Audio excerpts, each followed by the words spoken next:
Hello and welcome back to the Edge of the Box podcast, a podcast by WhoScored.com. I'm your host, Dan Bardell, joined by Ben from WhoScored and Jonathan Wilson to preview all the weekend's Premier League action. And we're going to start, though, with the Champions League Team of the Week. Ben, always look forward to this. Who's been starring in the Champions League this week? Who's the algorithm picked out? So in goal, it is Diogo Costa of FC Porto, which is not a surprise given he saved a penalty in their win at Club Brugge. There's actually been 8 penalties saved in the Champions League group stages, and he's now saved 3 of those. So is that a record? You probably don't know the answer to that, but that feels like quite high. I'll say, according to my stats, it's a record, but I obviously don't know for sure. At right back, it's Gonzalo Montiel. He scored his first goal of the season for Sevilla in their 3-0 win over Copenhagen. It's an all-Serie A centre-back partnership with Leo Østegård and Alessandro Bastoni, and then Federico Di Marco rounds off the defence. In midfield, it's 2 wingers from Bayern. Serge Gnabry became the 3rd player to register a hat-trick of assists in a Champions League match this season in Bayern's 3-0 win at Barcelona. That came after Di Maria and Jota achieved the feat. And on the other flank is Sadio Mane, who scored in that win. Sandro Tonali features in midfield. He made 7 key passes against Dinamo Zagreb, registering 1 assist. And that has only been bettered once in Champions League match this season, where Peter Zielinski made 8 key passes against Rangers. Otavio rounds off the midfield after he got 2 assists in Porto's win at Club Brugge, which is fairly impressive considering the Belgian side had conceded a goal in the group stages prior to Wednesday's defeat. Up front, it's no surprise, Lionel Messi and Kylian Mbappe both got 2 goals and 2 assists against Maccabi Haifa as PSG smashed them 7-2. They became the 3rd and 4th players to register a perfect 10 WhoScored rating in Champions League match this season after Robert Lewandowski and Ousmane Dembele achieved that against Victoria Pilsen. Interesting. Jonathan Messi struggled last season for PSG, it felt. This season, no such struggles. Yeah, he's in great form for Argentina as well. So I'd sort of, I'd pretty much written him off. I mean, obviously, still a great player, but in terms of getting anywhere near the level he was at, say, 5 years ago. But I actually think it might be on for his sort of World Cup win with Argentina. I saw extended highlights of that game he played against Honduras last month, and he was exceptional in that game. And that forward line with Papu Gomez and Lautaro Martinez looks really, really impressive. And the other player who impressed me in that game, I think he came off the bench in that game, was Enzo Fernandez, who I thought was really good again for Benfica against Juve this week. And this Champions League Team of the Week is always quite difficult because, I only watch 4 games, and then it's not like a Premier League week where you see sort of extended highlights. You tend to see the goals of the other games. Yeah. But I thought Benfica were really... I mean, I know they only won 4-3 in the end, but it was slightly freakish. They were 4-1 up and absolutely cruising against Juve. And João Mario, Rafa Silva, what's he called? The centre-back, Antonio Silva. Sia Silva as well? The 18-year-old who scored the opening goal. Antonio Silva. I find Portuguese names really difficult because there's so many Silvas. But yeah, both Rafa Silva and Antonio Silva were brilliant in that game. So Benfica, I think, definitely could be an awkward opponent in the last 16. Yeah, Ben, talking to Portuguese football, Spurs last night. Strange game against Sporting. Spurs, terrible in the first half. Really, really poor. In the second half, came alive and really had a good go. Thought they'd won the game right at the death, but didn't due to a dubious offside, although the rules are the rules, to be fair. But Portuguese football, the Portuguese teams have been good in the Champions League so far this season. Yeah, I think a lot of that comes down to the experience in the competition as well. I mean, Benfica, Porto and Sporting are usually thereabouts in this stage of the competition. Sporting did progress to the last 16 last season, so I wouldn't be surprised to see them do so. They have a fairly good group for them to progress from, with Tottenham, Marseille and Eintracht, who are fairly inexperienced at this stage. Benfica, though, as Jonathan rightly pointed out, were exceptional in that first half against Juventus, and then took their foot off, almost blew it at the end, but held out for the win. Porto as well, they started off the group stages with hardly in the best form. I mean, they lost their opening 2, so you kind of thought maybe this is going to be another drop out of the competition at this stage. But 3 wins on the bounce, including that 4-0 win over Club Brugge, who had already qualified, admittedly, last night. It looks pretty good for Portuguese football, and obviously European teams take note of that because they then go and rate their best players for millions and millions of pounds. Yeah, I believe Portugal's overtaken France in the, what's it called? I don't know how to say that word. The Coefficient? begins with this. That's the one. What is it, Jonathan? Coefficient. I believe Portugal is now a higher coefficient than France. That could be complete fake news being spread by me, but I'm sure I read that the other day. Well, and the other thing with that, I mean, they're not going to be close to passing them on the coefficient anytime soon, but the performance of Spanish teams this season has been dreadful. I mean, three of them are out. Yeah. Barcelona, Atletico, and Sevilla. I mean, Sevilla, I know, have been in terrible form in La Liga, and maybe you wouldn't expect them to go through. But Barcelona and Atletico both to be out at this stage, and just Real Madrid through. I think it suggests... I feel like I've been tiptoeing around the idea that La Liga might be in a lot of trouble for 4 or 5 years and keep being made to look stupid by, well, normally by Real Madrid going on and winning the thing. And that might happen again this year. But you look at Barcelona's finances as well. I mean, they're talking now about a 200 million euro loss for this year. And that was if they were budgeting for getting to the quarterfinal. And so they're going to be 20 odd million short just in prize money, plus the TV money, plus the gate revenues. They really need to start making money soon because they've sold off quarter of the next 25 years of La Liga broadcast rights. So this US company who's bought that, 6th Street, they owe them 41 million euros this year. So they're just paying that money out while losing money hand over fist. So Barcelona are in massive, massive trouble. Ridiculous football club, Barcelona. Let's move away from the wildness of the Champions League and Barcelona and look at the steady Premier League. It's Manchester United v West Ham, which is, of course, the Paulins derby, Jonathan. Casemiro for Manchester United.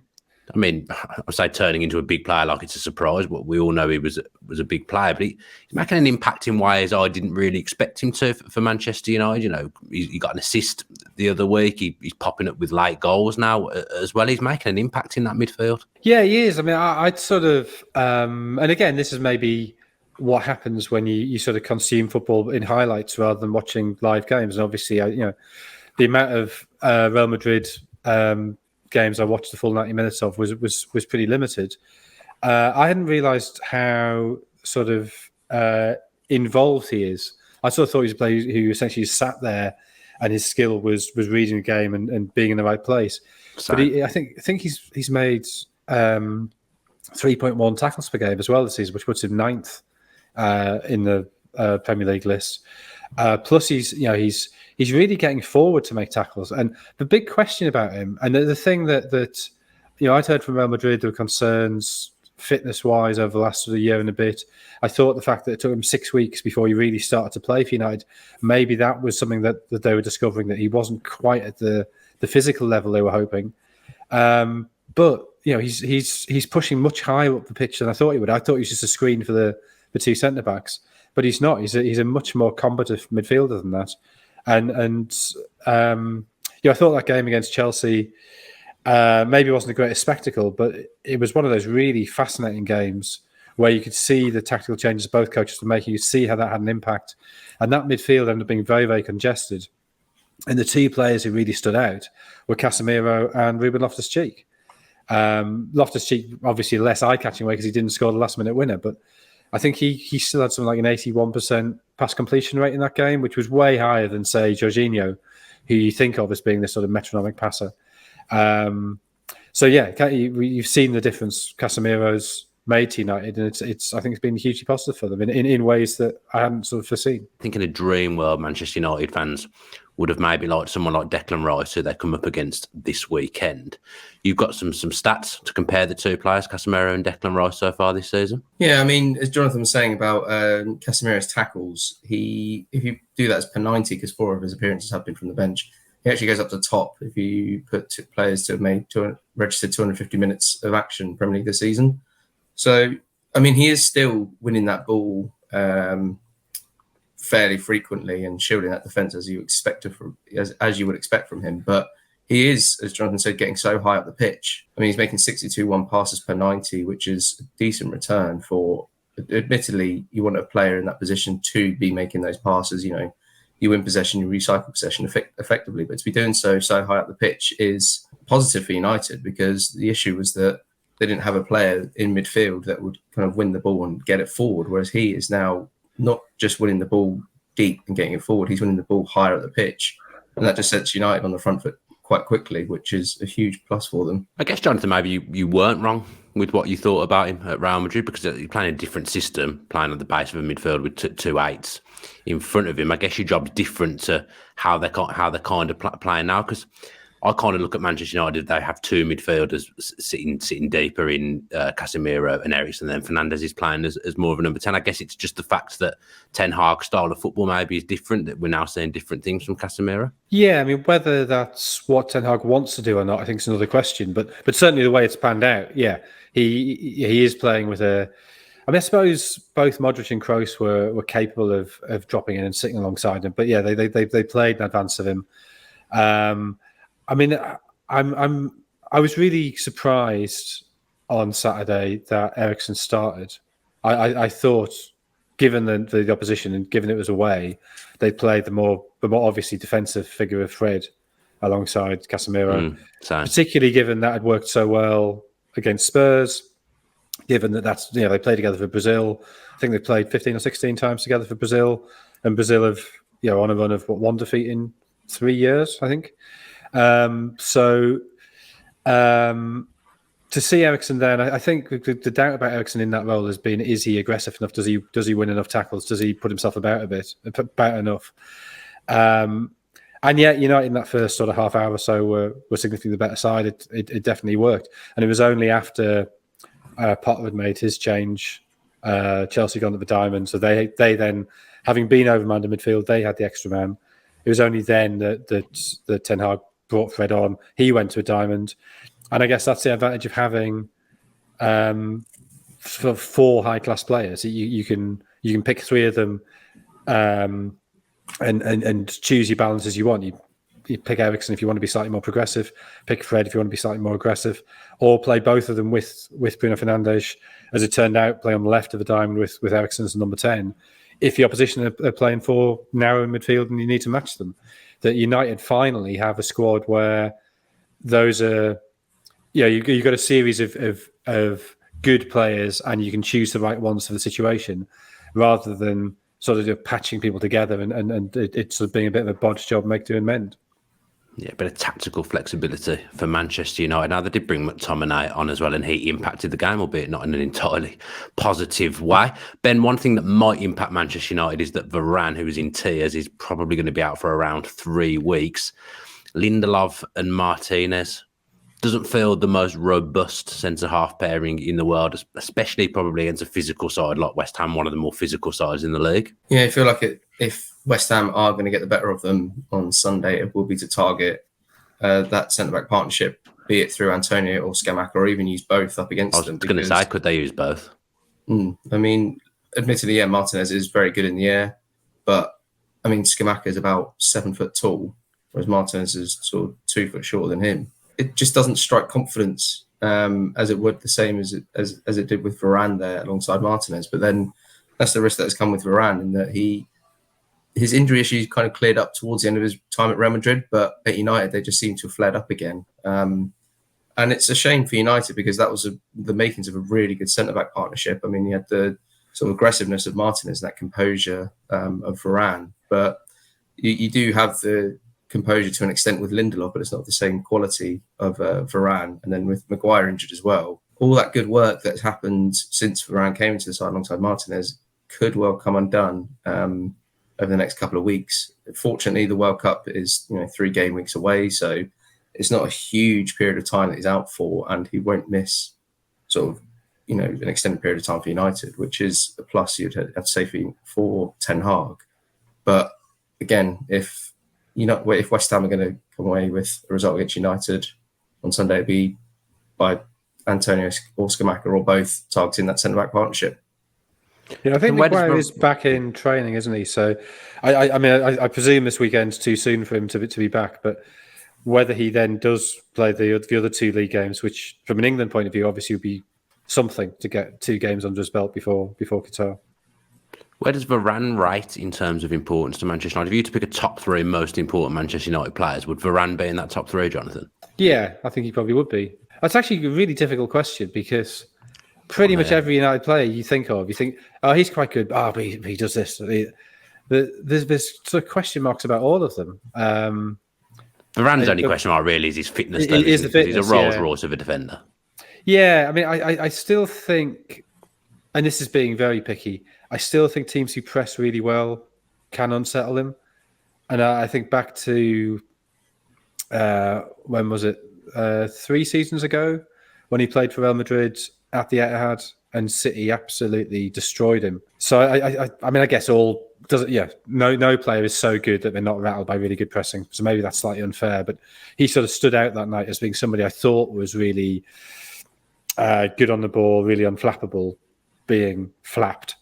And so I think you can get him like that, but yeah, he is such a composed presence and so physically dominant as well. I think he's a very useful player to have alongside Martinez. I think they work very well as a pair. He's a bit of a settler as well. I think the back line always feels more settled when he's in there rather than a Maguire or rather than a Lindelof. Varane, he's obviously got that experience as well of playing in a hell of a lot of big games over the years. Now, West Ham are back to playing Thursday, Sunday. They've picked up 7 points from 5 games post-Europa Conference League, and 3 of those are against Gerrard's Aston Villa, which is no achievement, and 3 were at home against Fulham, who haven't been particularly good travellers in London derbies this season. Ben, what have you made of West Ham so far this season? I just expected them to probably be around the best of the rest again with Newcastle at the start of the season. Yeah, same. And they did have that poor start. It took them a while to get that first goal. But they do have that squad now that's capable of playing that Thursday, Sunday. I mean, they spent big on Scamacca, Paqueta, Cornet as well. So they do have strength in depth in sort of key areas. The one sort of concern I'd have for them is whether they have the relevant sort of strength in the holding department with Rice and Souček. I mean, if one of those gets injured or has a huge dip in form, that's, a key area of the pitch where they are lacking strength. But I mean, it's something for Moyes to address. Maybe they've already progressed from their Europa Conference League group. They've picked up 4 points, 4 wins from their 4 games, so they can kind of take their foot off the gas in that sense, in that they are already going to be in the next round of the competition, so they can focus on the Premier League and then use that strength to good effect.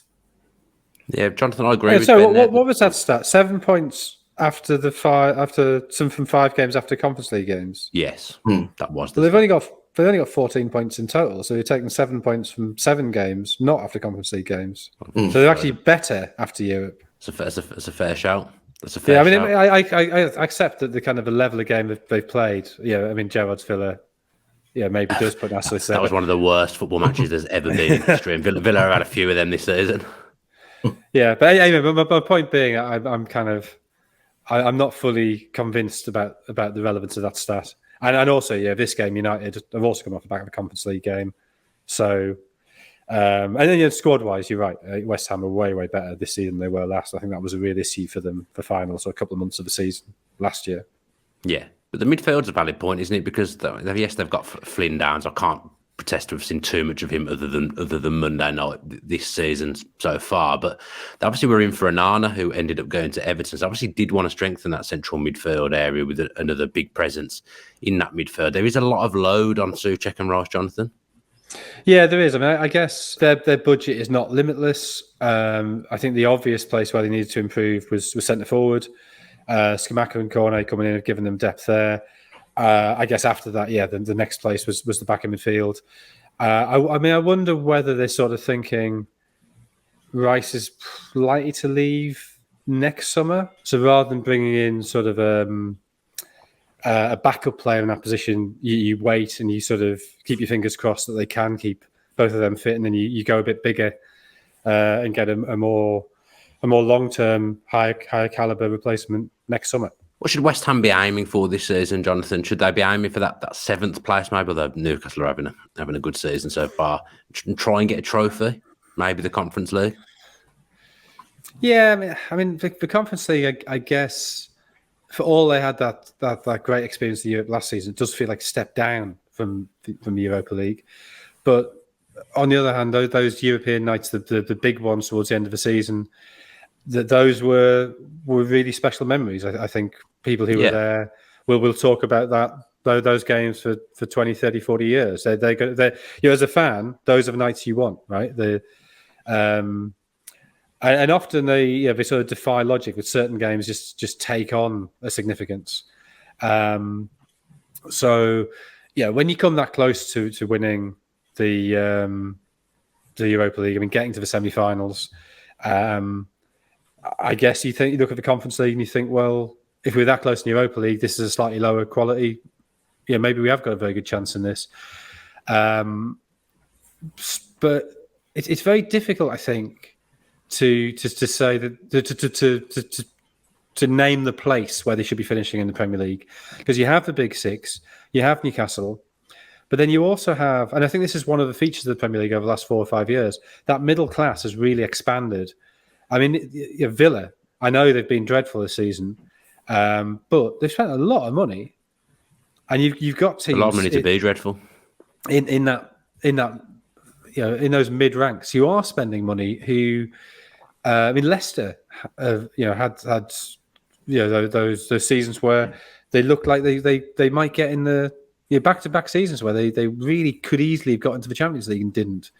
So you think, well, even West Ham, I mean, Leicester had a bad start to the season, but for West Ham to finish above them at the start of the season, you just said, well, that's not easy. So you got Newcastle, you got Villa, you got Leicester, then you got teams like Brighton, who, okay, they've been affected by Potter going, but they've been building as well. So just finishing the top half is really difficult. Don't be in a relegation battle is the first thing, and West Ham may be moving away from that now. And then try and get in some kind of European competition for next season is the next thing. And then I guess you wait till March and see what cup competitions you're still in, or I don't know, whenever the quarterfinals of a League Cup are this season. And if you're in the quarterfinal of either of those, you think, okay, let's have a real crack at this. Yeah. And what's the score going to be at the weekend, Jonathan? Manchester United v West Ham. You're the prediction king at the moment. What's your prediction?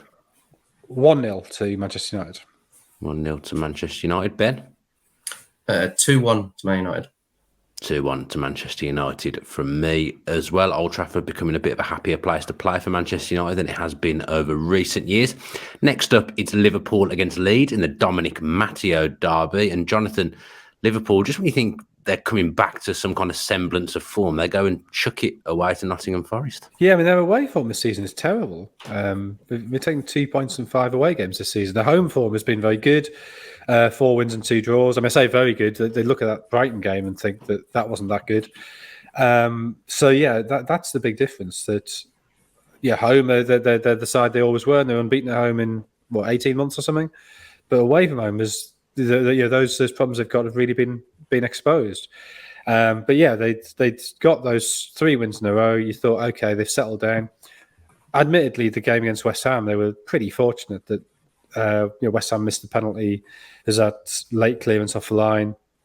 But you gloss over that because it's in that pattern of wins. But then really poor at Forest. I know they had chances, but they never had the sort of energy and grip on the game you'd expected them to have.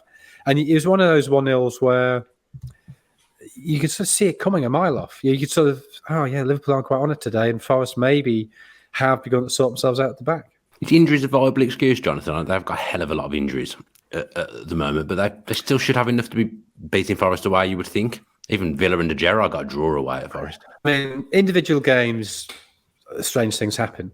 They have had a lot of injuries. I mean, they're without Diaz, Matip, Keita, Arthur Melo, Jota, Henderson's now got an injury in the Champions League. So that's 7 big players out at a time when you're trying to restructure the side where the patterns aren't quite as familiar as they were, as people like Mane are phased out. So the injuries do make a difference. I guess the more significant question is, are the injuries bad luck, or are they the result of the intensity of the way Liverpool play? Is that just what happens when you play in that way for a certain period of time, particularly when the calendar's as compressed as it is at the minute, that you do start getting soft tissue injuries? And that's something that I'm not qualified to answer. and you seem to hear contradictory things from different people who should be experts. But it does seem a feature of Liverpool when things are going badly that they have a lot of injuries. Yeah, Ben, you're not a medical man either, but Liverpool are following the same pattern as Klopp's Dortmund in his final season there. He was at Dortmund for 7 full seasons, and this is his 7th full season with Liverpool. Or he's at Mainz for 7 seasons as well. He loves a 7-seasoner. Yeah. We should probably have a decent bet that he's not going to be there next season, Jurgen Klopp. But that heavy metal football, as Jonathan says, he does play a part, and he's following a very similar pattern to that Dortmund side. And this season does look like it could be a struggle. Yeah, I mean, they're not performing as badly as Dortmund perhaps did that season. I mean, at the winter pause in 2014-15, they were 17th on 15 points and did recover well to finish 7th. Yeah. So they do. I think that winter pause came at a very good time. It could have the same impact with the World Cup, depending on who of Liverpool actually goes there, because they do have, as Jonathan pointed out, a lot of injuries to sort of key players. And it's the same for Dortmund that season. They had a lot of injuries to, I think, their midfield partnership.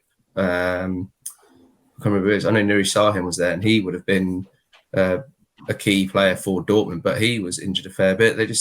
It's this style of football that Klopp wants, and immediately it worked well because all the players are fresh. They want to perform for the manager who wants to implement this heavy metal football, as he put it. But over time, it's just going to start wearing those muscles like tighter and tighter, and it's going to get lots of muscle injuries, which is seemingly the case again with Liverpool this season. So, I mean, as I said, not a medical man myself, but it all that intensity, all that hard pressing, that high running, it's going to impact the players on the hamstrings, on the groins, on the calves. And it just seems that they're following a similar pattern. I dare say Klopp is absolutely buzzing for the World Cup to come along so he can sort of get some rest from the players that aren't going to the World Cup to recover for the second half of the season. I've never heard that phrase before, winter pause. Sounds like Father Christmas's cat. Winter pause. I've never heard in Germany, they have a sort of month-long break. Yeah, I've never heard it called winter pause. It's Winterpause in German. Winterpause. Nice. I like that. I can't stop thinking about Santa having a cat called Winter Pause now. Really derailed me from the podcast. Jonathan, what are Liverpool's ambitions now this season? Is it simply just trying to get into the top 4 anyway they can, or trying to get in the Champions League anyway they can by potentially winning it? If the Winterpause does do them good, then there's no reason why they can't put a run together in the Champions League. I mean, they're still fundamentally a pretty good side. And if it draws kind to them, it might only have to beat 2 decent teams. That's the way it can work. But they're what are they? They're 12 points off the top, so that's probably gone. I mean, 10 points behind City is probably too much. They're 5 points off 4th, but with a game in hand. So I mean, that's we've played a quarter of the season, no, a third of the season. So that's eminently make upable. Trying to get in the top 4 is the big thing, and if they can have a good run in the Champions League and maybe get to the semis or the final, well, that's a bonus. But getting back in the Champions League for next season, I mean, I guess that's the big problem they've got, and this is what Klopp I think was alluding to when he talked about some clubs don't have ceilings. Liverpool have to generate the money they spend. So if they are going through this big overhaul of the squad, and you look at how many players in that squad are over 30, Salah is, Firmino is, Henderson is, it's a squad that's starting to show its age. Then you do need to bring in new players, but to fund that, you have to be in the Champions League to get the 100 million or so euros that guarantees. And Leeds, really in a torrid run of form, failed to win now in 8, and that's the longest streak of its kind in the Premier League. A manager change feels almost inevitable, Ben. That 3-0 win against Chelsea at Ellen Road back at the start of the season feels a very long time ago now. Yeah, it's a very long time ago. It's just a bit... I mean, they did lose sort of key players. They lost Calvin Phillips. Obviously, that was a big loss for them, but they brought in Rocker and Adams. So you felt like those two could maybe cover that loss, and they add depth to that midfield. They brought in Christensen to improve at right back, Sinistera in attack, and Brendan Aronson. And they are good signings, but it's Leeds' defensive issues. You thought Jesse Marshall maybe corrected them, then they go and concede 3 at home to Fulham at the weekend. They only conceded 3 at home before that game. So it's hard to point out what the exact issue is. I mean, Leeds faithful may know more about it than I do. They probably will. Jonathan and Desi are the same. The injury to Rodrigo seemed to have impacted them probably greater than many thought possible. I mean, he ended pre-season really strongly, and then I think dislocated his shoulder against Everton, and that just seemed to rob them of that attacking verve that they had, and he had developed that good partnership with Jack Harrison, so that impacted in the final third, and it just seemed to kind of snowball from there. Now they're sat in the relegation zone and have failed to win in 8. So work for Marsh to do. Whether he has given the chance to do it, it remains to be seen. Is it looking like a relegation battle for Leeds, Jonathan? They don't look good at the moment. So I actually thought the same as Ben. I thought the signings were pretty decent. It felt like they were following a little bit of a Red Bull model, with having a former Red Bull manager and then Red Bull players coming in as well, who've played within that branch. But it's not going well at all, and the Leeds fans now are getting restless with Marsh. Yeah, I mean, I think it's one of those classic things you get with a squad that's fine. It's not a brilliant squad, but it's fine. You think it's not relegation fodder, I wouldn't say. Well, occasionally you get a newly promoted side. A side that's had one season where they've scrapped for their lives and stayed up, where you think, yeah, that is a relegation side. But it's definitely a sort of lower mid-table side at best, squad at best, and anything above that, I think, is unexpected, is a massive bonus. I think the problem with a team like that is that it doesn't take much to go wrong for the whole thing to go wrong. So that combination of the Rodrigo injury, Bamford being in this ridiculous run of form where he just can't score, and every time he does score, it's ruled out, and then he misses penalties, and you can see his confidence has started to wane. So we've had a handful of games this season where they've played pretty well, haven't taken their chances, they've done something stupid at the back and have conceded. And now there's this sort of just mood of despondency, of decline about the place. I think they're still sort of harking back to the best days of Bielsa, and whoever followed him would I think have found it quite difficult. But they were a mess under Bielsa. I mean, you could blame injuries, but they were on the way down with become Bielsa. a mess. They become a mess by the end. Yeah, that's certainly true. But fans aren't thinking of the last month. They're thinking of the season when they went up, the season before they went up, the season after they went up, and when you've had a connection with a manager as strong as that, I think it's really hard for the next bloke to come in. And I think a lot of the more personal attacks on Marsh are probably born out of that. That his main fault is being not Bielsa, but obviously everybody in the world is not Bielsa is also not Bielsa. But that game against Fulham was just, I think, an example of a team that's stopped believing in itself, and it's just misplacing simple passes, making simple mistakes, and that's a really hard thing to get out of. Yeah, let's have some predictions then for Liverpool against Leeds. It used to be a really good game back in the day when Leeds was spending money and buying all sorts of players. Liverpool v Leeds was always a classic Premier League encounter. I suppose I'll go first to make it fair. I'll go Liverpool 3, Leeds 1. Ben? I was going to go the same. Liverpool 3, Leeds 1. Jonathan? 2-0. 2-0 to Liverpool. Clean sheet for Liverpool at Anfield does make some sense. I think they've kept a few there recently. We move on now to the just a minute section. And Jonathan, your first game is Leicester, who revitalised themselves against Wolves last week, against Manchester City, who are obviously gunning for the league, as you'd expect. But City, in some ways, are in a massive wobble at the minute. They've only won 1 of the last 4. Now, admittedly, that run does include 2 Champions League games they've drawn 0-0 when they didn't really have to do anything other than draw, where they've played weakened sides. But those 2 games, plus the defeat to Liverpool, means there's 3 away games in a row when they haven't scored. Haaland's a doubt for this game with fatigue and flu and a foot injury. Cancelo's also a slight doubt because of the illness issue. Phillips and Walker are both out. And Leicester, as you say, are suddenly starting to win games and get points. So 10 points from the last 5 games. Significantly, I think they've kept 4 clean sheets in that run. They're now out of the bottom 3. And they have beaten City 4 times under Guardiola. Now, admittedly, they've lost 10 times, but those 4 wins sort of stick in the mind. There's the famous 5-2. Last season, they lost 6-3 at the Etihad. In the second half of that game, they caused some real problems. It was 1-0 at the King Power. I think City should win it again, but I'm going to go just for 2-0. Exactly what I was going to say. 2-0 to Manchester City. Ben? 2-1 Man City. Good for fantasy football. I know you don't like fantasy football, Jonathan, but good for fantasy football if Haaland was out for a weekend. Open it up a little bit to other people to be captains, because he's ruining the game for me. Haaland being, everyone has him as captain. Just no fun at all at the moment. Go on, tell me more about your you don't find it fun anyway. I mean, I'm fascinated. Go on. I could call you out for some of the things you were talking about before we came on the podcast. Some of the computer games you were talking about. I like Crusader Kings 3. I'm very excited by the release of Victoria 3.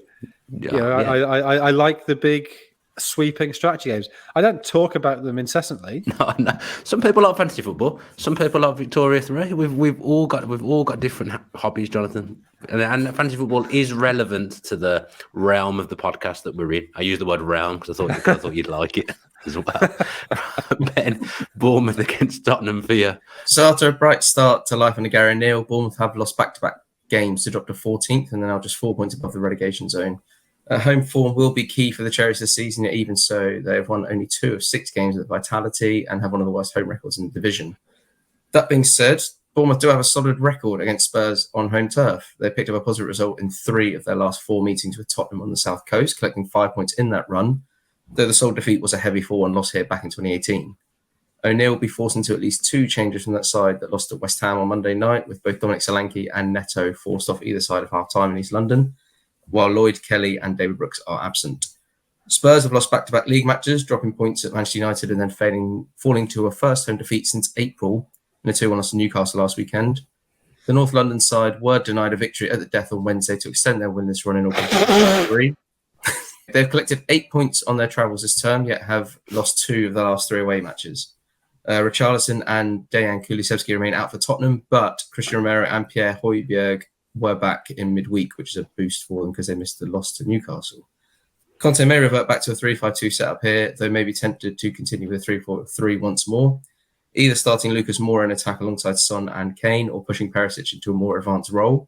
However, Bryan Hill was bright off the bench in midweek and must surely now come into Conte's reckoning. And I think that'll finish Bournemouth 1, Tottenham 2. 1-0 to Tottenham.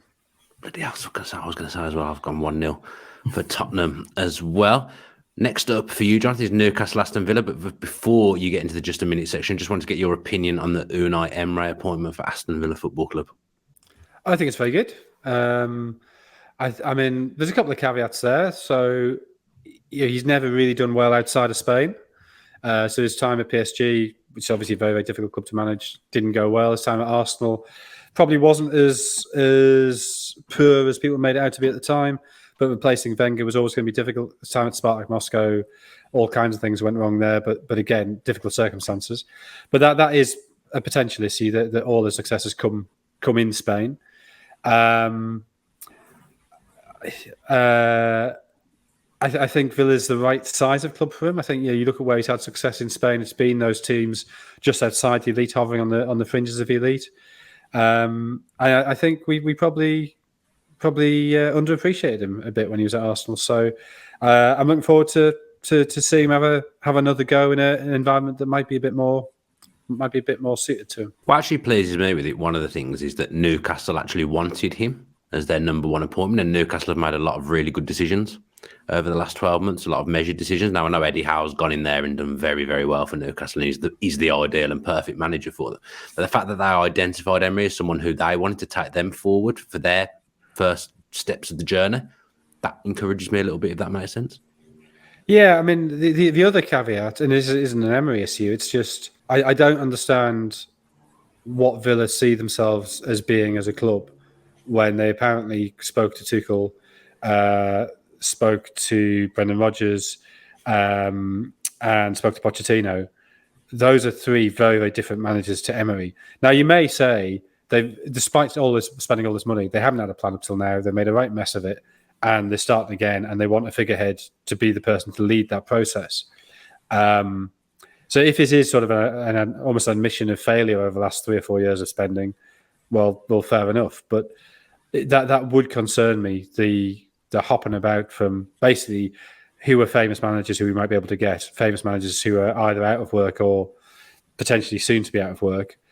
That doesn't convince me there's an overall plan at the club. But yeah, that's not to detract from Emery's abilities as a coach. Yeah, I can't see Christian Perslow admitting that they've made mistakes anytime soon. You've just spoken for probably over a minute, but you can now do your just a minute section on Newcastle against Aston Villa, Jonathan. Well, Newcastle, as you say, doing very, very well. Up to fourth now. They've won 4 of the last 5, only letting 3 goals in that run.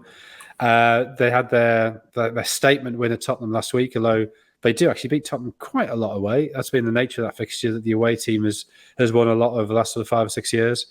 But still, I think given how close they come to beating City, how well they played at Liverpool, only to be denied by a very, very late goal, to not get a point in that game. I think winning away at a Big Six team was hugely helpful, and is now at the gap to Spurs as well, increasing the pressure a bit on Spurs. Gerrard gone from Villa, obviously in the immediate response to losing him to score 3 goals in 15 minutes. So that 4-0 win against Brentford, I'm not sure how much you can read into that, whether it was just the euphoria of the sort of the albatross have been weighing them down, disappearing. Be interested to see how Emery does, but they are only 3 points of relegation zone. The first thing to do is to get points and get away from that. I think probably Newcastle will just have enough, so I'm going to say 1-0 to them. 1-0 to Newcastle. I'm going to go for 1-1. Ben? 2-0 to Newcastle. I'm just saying there's absolutely no bias in my prediction whatsoever. Ben, next up for you is Brentford against Wolves. Yeah, a run of 1 win and 6 has seen Brentford drop into the bottom half of the Premier League table. 3 of their 4 league defeats this season have come in the period after the postponed games following the Queen's death, so the drop in momentum looks to have proven a big hindrance for the Bees. Thomas Frank is again without long-term absentees Pontus Jansson, Aaron Hickey and Thomas Strakosha, whereas a slim chance that Christian Norgard may return to first-team duties here.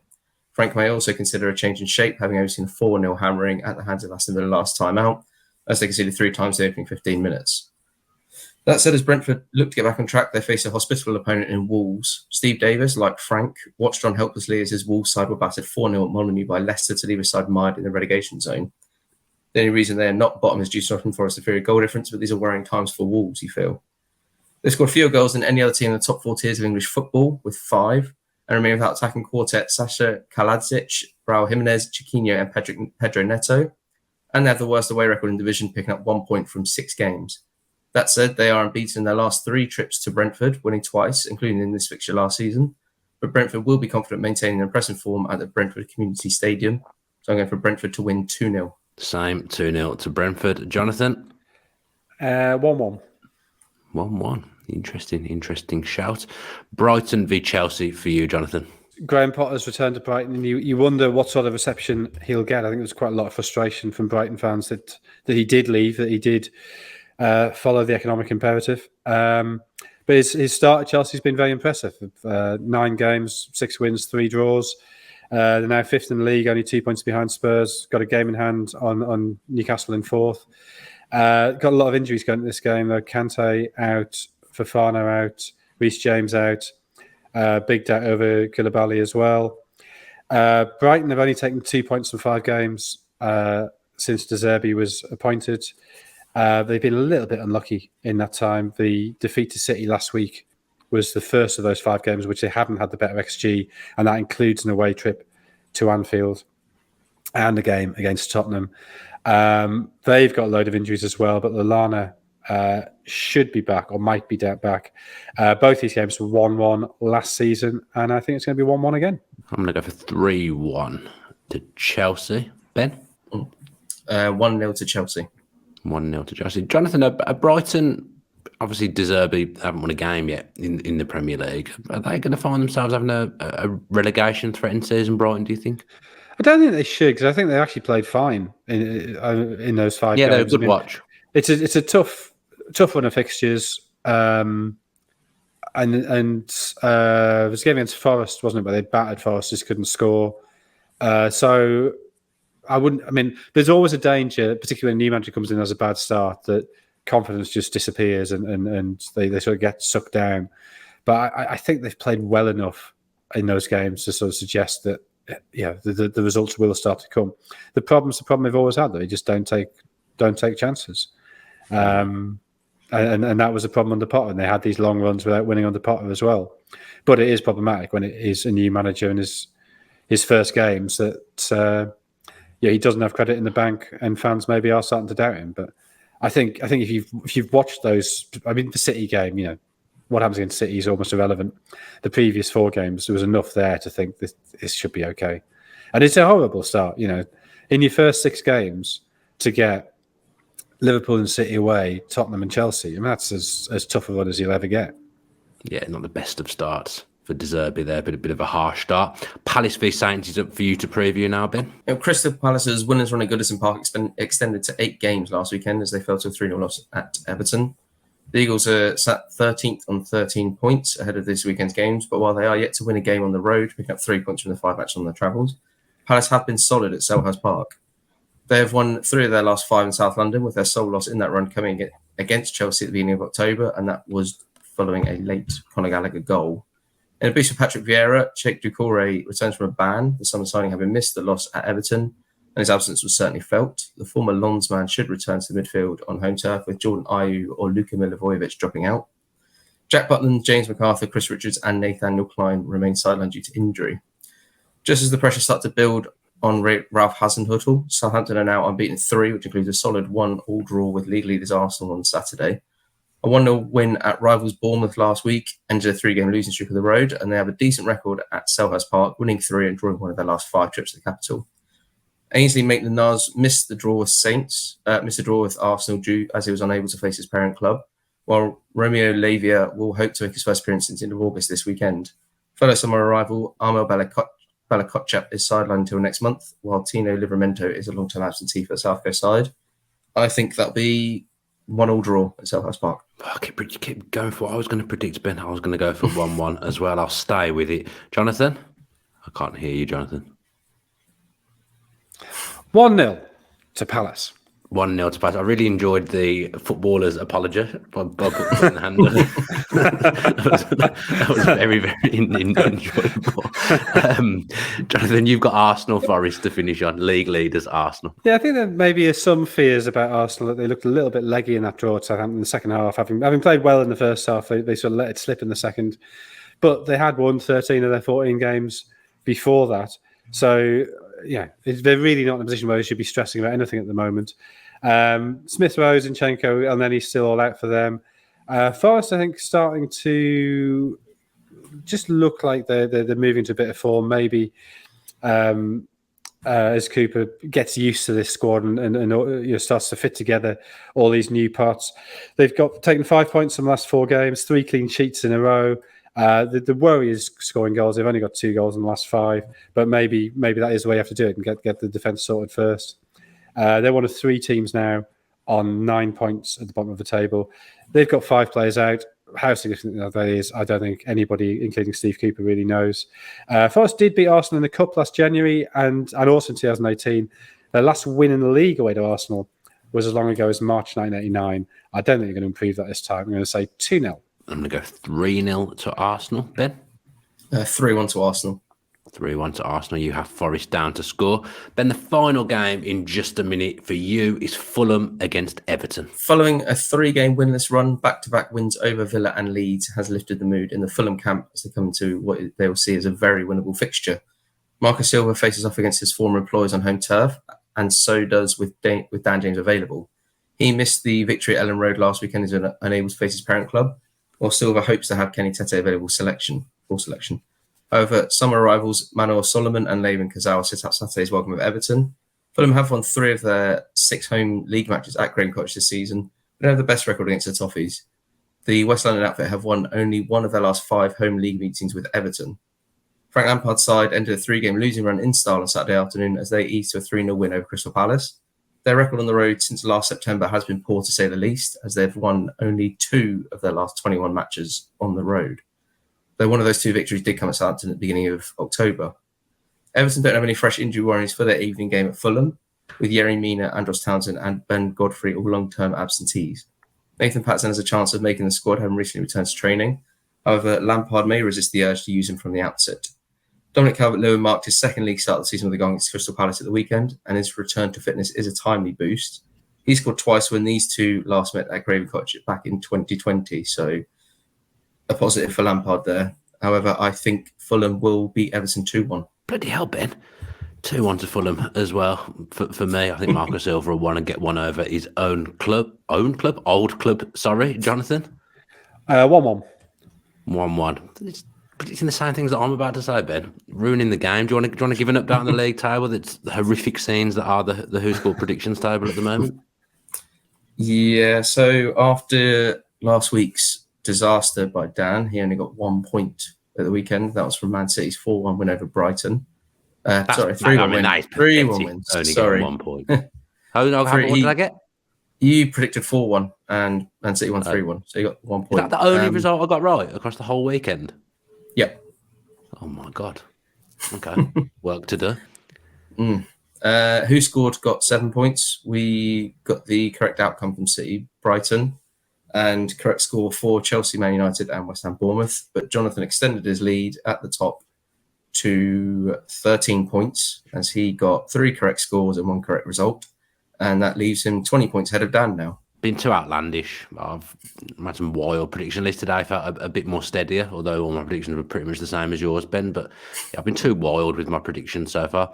Jonathan, any thoughts from you before we go on the predictions league? Well, I got lucky last week, to be honest, because I only got four outcomes right. I mean, three of them happened to be correct results. So, it's 20 points. You can make it up in the blink of an eye. I'm counting no chickens. No, I'm not going to focus on you for now. I'm going to focus on Ben whilst we're coming up to the winter pause. And I'm going to focus on trying to get near WhoScored, and then we'll focus on you after the winter pause. Thank you ever so much for joining us today and watching the WhoScored podcast. Thanks to Ben and Jonathan for joining me. Don't forget to subscribe with your post notifications on so you know exactly when the next video is coming out. Enjoy all the football, whether you're going, whether you're watching, and as always, stay safe.